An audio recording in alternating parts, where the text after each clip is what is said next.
تمام تعریفیں اس اکیلے اللہ کے لیے ہیں جس نے مخلوق میں سے جسے چاہا اس کو منتخب کر لیا اور اسے کینے، حسد اور خبیث چیزوں سے پاک رکھا، اور میں گواہی دیتا ہوں کہ اللہ کے سوا کوئی معبود برحق نہیں ہے، وہ اکیلا ہے، اس کا کوئی شریک نہیں ہے، جس نے ہم پر اپنی بڑی بڑی نعمتوں اور عظیم لطف و کرم کی برکھا برسائی ہے، اور میں گواہی دیتا ہوں کہ ہمارے نبی و سردار محمد صلی اللہ علیہ وسلم اس کے بندے اور رسول ہیں، جن کے ذریعے بتوں کی عبادت کو ختم کر دیا اور کفر کی نشانت کو مٹا دیا۔ دائمی اور ہمیشہ بہت زیادہ درود و سلام نازل ہو آپ صلی اللہ علیہ وسلم پر، آپ صلی اللہ علیہ وسلم کی آل پر اور تمام صحابہ کرام پر۔ حمد و صلات کے بعد مسلمانوں، اللہ تعالیٰ سے ڈرو، اس کا تقوی ہی سب سے بہترین کمائی ہے اور اس کی اطاعت سب سے اعلیٰ اور عرفہ چیز ہے۔ اے ایمان والو، اللہ سے ڈرو اور ہر جان دیکھے اس نے کل کے لیے کیا بھیجا ہے، اور اللہ سے ڈرو، بے شک اللہ تعالیٰ ان اعمال سے باخبر ہے جو تم کرتے ہو۔ مسلمانوں، برے خصائل سے پاک صاف رہنا اور بلند اخلاق سے متصف ہونا با کمال افراد کا خاصہ ہے، اور حسد کی بیماری بری اور مہلک عادتوں میں سے ایک ہے۔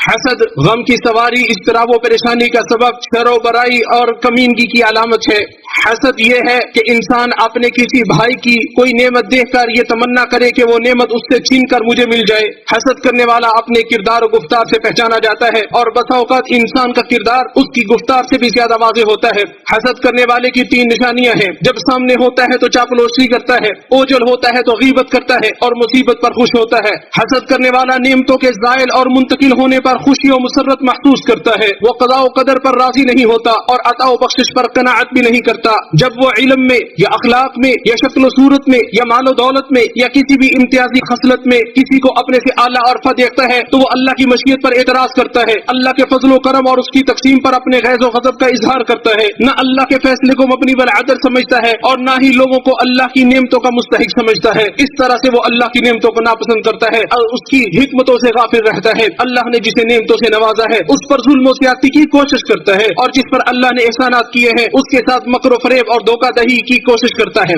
خبردار، میرے حاسد سے کہہ دو، تمہیں پتا بھی ہے کہ تم نے کس کی بے ادبی کی ہے، تم نے اللہ کے افعال پر اعتراض کرتے ہوئے اس کے ساتھ بے ادبی کی، کیونکہ اللہ نے مجھے جو عطا کیا اس سے تم خوش نہیں ہوئے۔ اس کے نتیجے میں میری طرف سے اللہ نے تمہیں یہ بدلا دیا کہ اس نے مجھ پر اور زیادہ نوازش کی اور تمہارے اوپر طلب نعمت کے راستے بند کر دیے۔ امام اصمعی رحمہ اللہ کہتے ہیں، میں نے ایک دیہاتی کو یہ کہتے ہوئے سنا کہ میں نے حاسد سے بڑھ کر مظلوم نما کوئی ظالم نہیں دیکھا، وہ ہمیشہ حزن و ملال اور دائمی شقاوت و بدبختی کا شکار رہتا ہے، اس کی عقل حیران رہتی ہے اور نہ ختم ہونے والی حسرت اس کا مقدر بن جاتی ہے۔ ابو اللیث سمرقندی رحمہ اللہ نے کہا، حسد کیے جانے والے شخص تک کوئی تکلیف و قزن پہنچنے سے پہلے ہی حسد کرنے والے کو 5 سزائیں مل جاتی ہیں۔ پہلی سزا لامتناہی رنج و غم، دوسری سزا اجر و ثواب سے خالی مصیبت، تیسری سزا رسوا کن مصیبت رسوا کن مسمت، چوتھی سزا رب کی ناراضگی، 5ویں سزا اس کے لیے توفیق الہی کے سارے دروازے بند ہو جاتے ہیں۔ لہذا کسی نعمت پر کبھی حسد نہ کرو، تمہارے حسد و عار کے لیے یہی کافی ہے کہ تمہیں حاسد کہا جائے۔ حسد کے نقصانات میں سے یہ ہے،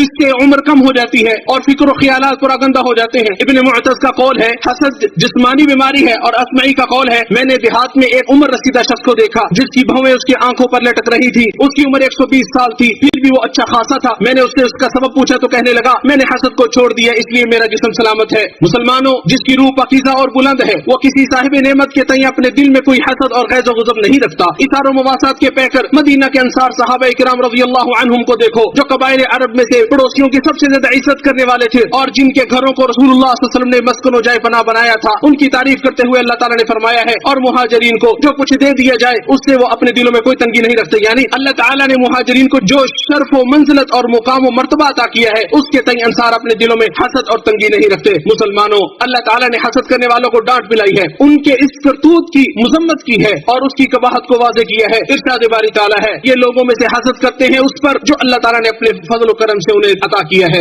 اس آیت میں لفظ عام منقطع ہے جس کا معنی یہ ہے بلکہ یہ لوگوں سے حسد کرتے ہیں اس پر جو اللہ تعالیٰ نے ان پر اپنے خزانوں میں سے سخاوت و فیاضی کی ہے۔ حسد بڑے بڑے اور کبیرہ گناہوں میں سے ہے، کیونکہ حسد نیکیوں کو کھا لیتا ہے، حسرتوں کا سلسلہ دراز کر دیتا ہے اور راحتیں چھین لیتا ہے۔ ابو ہریرہ رضی اللہ تعالی عنہ سے روایت ہے کہ نبی صلی اللہ علیہ وسلم نے فرمایا، حسد سے بچو، کیونکہ حسد نیکیوں کو اسی طرح کھا جاتا ہے جس طرح آگ لکڑیوں کو کھا جاتی ہے۔ صد افسوس ہے اس پر جس نے اپنے دل میں حسد کی آگ بھڑکائی اور اپنے نیک اعمال کو اس کا ایندھن بنایا۔ حسرت ہے اس شخص پر جسے شیطان نے اس طرح گرفتار کر لیا اور غفلت نے ایسا مدہوش کر دیا کہ اس نے اپنے دین اپنی نیکیوں کو برباد کر ڈالا اور اللہ کے ہاں فقیر حقیر مفلس اور غضب الہی کا مستحق بن کر حاضر ہوا، اور شیطان تو اپنے پیروکاروں اور دوستوں سے یہی چاہتا ہے۔ انس بن مالک رضی اللہ تعالی عنہ کی روایت ہے، رسول اللہ صلی اللہ علیہ وسلم نے فرمایا، ایک دوسرے سے بغض نہ رکھو، ایک دوسرے سے حسد نہ کرو، اور ایک دوسرے سے منہ مت پھیرو، اللہ کے بندو آپس میں بھائی بھائی بن جاؤ۔ اسے بخاری اور مسلم نے روایت کیا ہے۔ عبداللہ بن عمر رضی اللہ تعالی عنہ کی روایت ہے کہ رسول اللہ صلی اللہ علیہ وسلم نے فرمایا، جب تم پر فارس اور روم کے خزانے کھول دیے جائیں گے تو تم کس طرح کے قوم ہو جاؤ گے؟ عبد الرحمن بن عوف رضی اللہ عنہ نے کہا، ہم وہی کہیں گے جس کا اللہ نے ہمیں حکم دیا۔ رسول اللہ صلی اللہ علیہ وسلم نے فرمایا، کیا تم اس کے برعکس ہوگے یا اسی طرح ہوگے؟ تم لوگ ایک دوسرے سے آگے بڑھنے کی کوشش کرو گے، پھر ایک دوسرے سے حسد کرو گے، پھر ایک دوسرے سے منہ پھیرو گے، پھر ایک دوسرے سے بغض رکھو گے، یا ایسا ہی کچھ فرمایا، پھر مسکین مہاجرین کے پاس جاؤ گے، پھر ان میں سے کچھ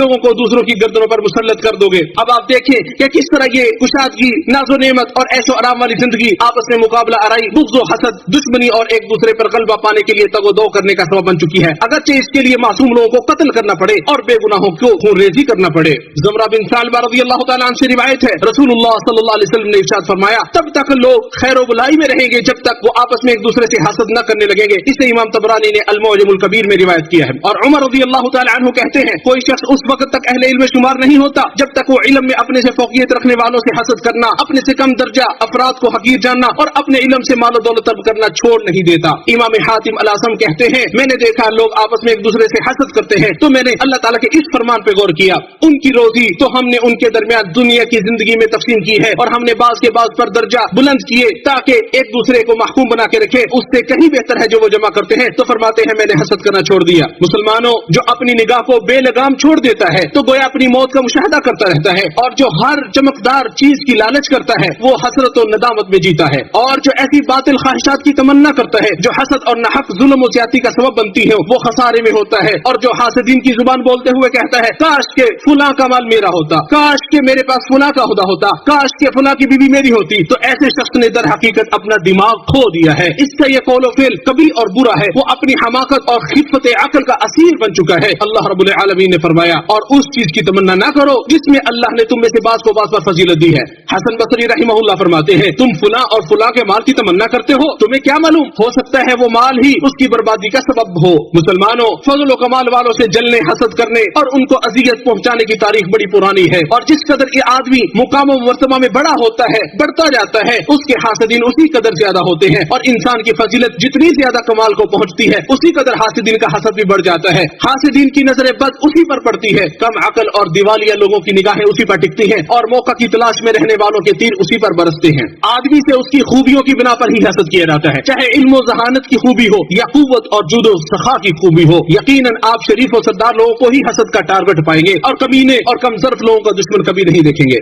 جس کا ستارہ چمکتا ہے، نصیبہ بلند ہوتا ہے اور نام مشہور ہوتا ہے، اسی کے خلاف حاسدین کا جتھا جمع ہوتا ہے، اور دشمن اسی کے خلاف متفق ہوتے ہیں، کیونکہ اعلیٰ مقام اور شہرت کی بلندی کینہ و عناد اور بغض و حسد کو بھڑکانے کا باعث ہوتی ہے۔ کمینوں کے حسد نے مجھے کوئی نقصان نہیں پہنچایا، اور ہمیشہ سے یہ ہوتا رہا ہے کہ صاحب فضل سے کوتا اور کم تر لوگ ہی حسد کرتے ہیں، اور اگر مقام و مرتبہ اور صدارت کی محبت، حکمرانی کی چاہت، مال و دولت کی لالچ و طمع اور منصب و عہدے اور حکومت کی حرص نہ ہوتی تو کوئی شخص اپنے بھائی سے اس کے سمیٹے ہوئے عظیم فوائد و مقاصد کے بارے حسد نہ کرتا، اور نہ ظالم لوگ کسی شخص سے اللہ تعالیٰ کی عطا کردہ نعمتوں کے چھن جانے کی طمع کرتے، اور نہ ہی وہ باہم مل کر اس کی قدر و منزلت کو ختم کرنے کے درپے ہوتے، اور نہ اسے مغلوب کرنے کے لیے ایک دوسرے کی مسلسل معاملت کرتے۔ جو شخص لوگوں کے درمیان رہتا ہے وہ چغل خور اور حسد کرنے والوں کی تکلیف سے بچ نہیں پاتا۔ جب آپ لوگوں کو دیکھیں ان کے اندر سوتنوں والی بیماری سرایت کر چکی ہے، ان کی صفوں میں لوگوں کے خون چوسنے والے آگ گھسے ہیں، اور ان کے اندر خود غرضی کا مرض پھیل چکا ہے، اور ان کے اندر موقع پرستی، ایک دوسرے کی تذلیل و تحقیر، آنکھوں کے اشاروں سے استہزاء اور نفرتیں جنم لے چکی ہیں۔ وہ آپس میں ایک دوسرے کے ساتھ نہیں بیٹھتے بلکہ ایک دوسرے سے حسد کرتے ہیں، باہم انس و الفت سے پیش نہیں آتے بلکہ سختی اور شدت کا معاملہ اختیار کرتے ہیں، ایک دوسرے کی صحبت اختیار نہیں کرتے بلکہ ایک دوسرے سے منہ پھیرتے ہیں، اور ایک دوسرے کا تعاون نہیں کرتے، تو جان لے وہ مکر و فریب والی زندگی گزار رہے ہیں۔